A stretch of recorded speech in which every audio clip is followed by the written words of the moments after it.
ప్రభుత్వం మారిన తర్వాత ఎట్టి పరిస్థితుల్లో మన ఎమ్మెల్సీని కొనేదానికి ఆనాటి పాలకులు ప్రయత్నించారు. అమరావతి బిల్ని ఎట్టి పరిస్థితుల్లో కౌన్సిల్లో పాస్ చేయాలని ఒక్కొక్కరికి ఫోన్ చేసి వాళ్ళు డబ్బులు ఇస్తాం, భూమి ఇస్తాం, మళ్ళీ తిరిగి మిమ్మల్ని ఎమ్మెల్సీ చేస్తామంటే ముగ్గురు మినహా మిగతా వాళ్ళందరూ ఒకే నినాదం, అది జై తెలుగుదేశం, జై చంద్రబాబు గారు నిలబడ్డారు. నా కౌన్సిల్లో చాలా విషయాలు మీకు తెలియవు, ఎందుకంటే కెమెరా ఎప్పుడు మా వైపు తిరిగేది కాదు, ఎప్పుడు అధికార వైపే ఉండేది ఆ కెమెరా. కానీ కొన్ని విషయాలు కౌన్సిల్లో నా పైన దాడి చేశారు. ఇక్కడన్నా వీడిపైన దాడి చేస్తే తగ్గుంటాడు అనుకున్నారు, కానీ వాళ్ళకి అర్థం వల్ల. ఎందుకంటే ఒక రాజుగారు, ఒక బీదా రవిచంద్ర యాదవ్, ఒక బీటెక్ రవిని దాటుకున్న తర్వాతనే లోకేష్ దగ్గరికి వెళ్ళాలి. వీళ్ళందరూ అడ్డంగా నిలబడి రాజుగారు పాప సోమిడిలా కంపడుతున్నాడు. అమ్మో, కౌన్సిల్లో వేరే రూపం ఉంది, ఉగ్ర నరసింహ రూపం ఉంది. అక్కడ మంత్రులుగా ఉన్నోళ్ళు నా పైన దాడి చేయాలనుకున్నప్పుడు రాజుగారు, ఇక్కడ మా కొల్లు రవి గారు.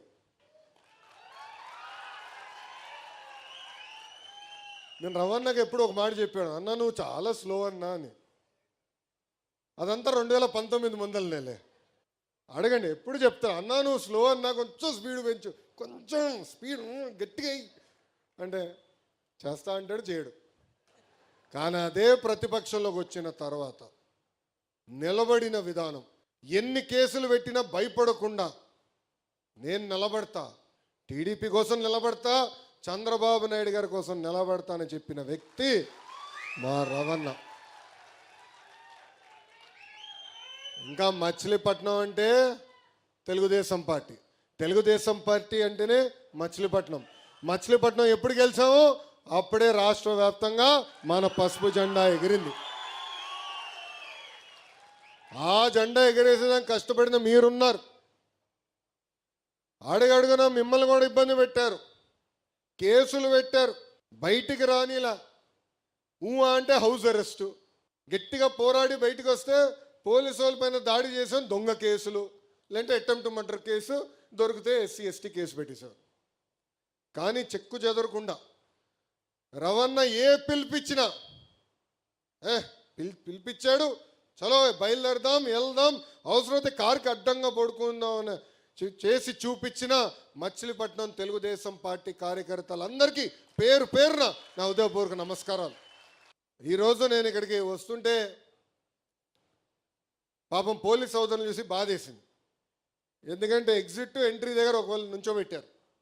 SP గారు చెప్పే వాళ్ళందరూ తీసుకెళ్ళండి అబ్బా, అవసరం లేదు మాకు, యువగలం పాదయాత్రలోనే మనం ఎవరు ఏం చేయలేకపోయారు, ఇప్పుడు ఎవడేం పేగుతాడు రా భయ్, అందరినీ పట్టుకెళ్ళని చెప్పా. ప్రజాస్వామ్యం ఎంత గొప్పదో ఒక్కసారి మనందరం ఆలోచించాలి.